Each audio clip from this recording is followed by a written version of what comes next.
Sharma, who is the second European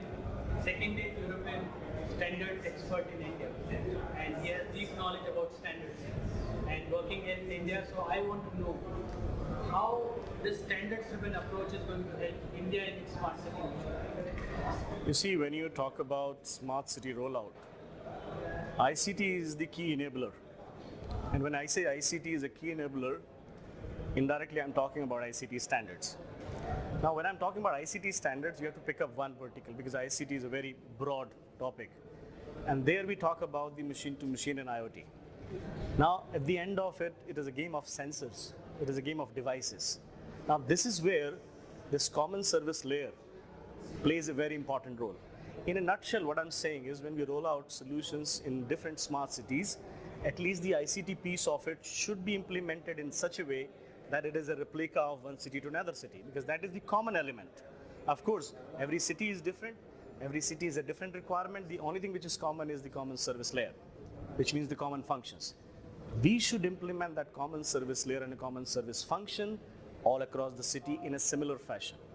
Why we should choose this standard? Because we know we have to make it interoperable.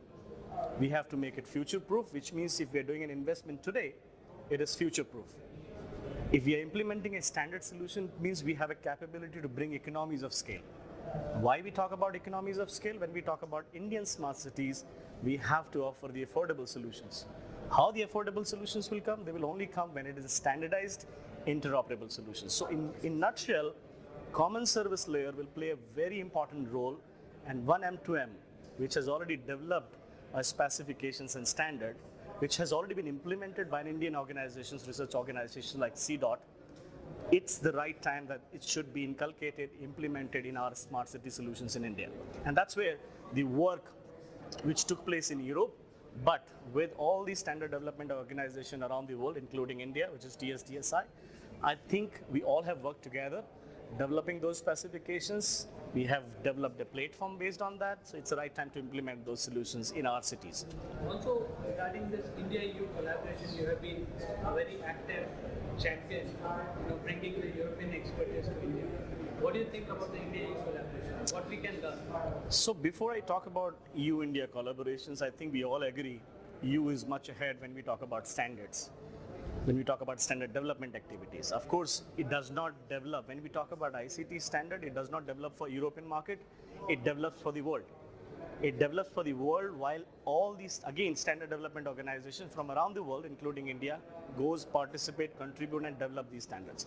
So while EU has a lot of best practices implementing those, building those standards, implementing those standards, I believe this is where you can contribute to India. You can tell India, if you have some new technology rollout, what has already been developed, implement that. Or even before you implement, study that. Maybe you need not to reinvent a wheel. So there could be best practices, there could be standards already developed which are relevant from an Indian context. Study them, adopt them, transpose them and implement them.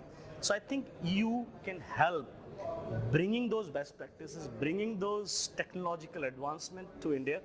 And this is where the project like EU-India cooperation on ICT standard for a technology which are future or which are immediate, and that's where we both can contribute and learn from each other, and that's where the EU will contribute in a big way.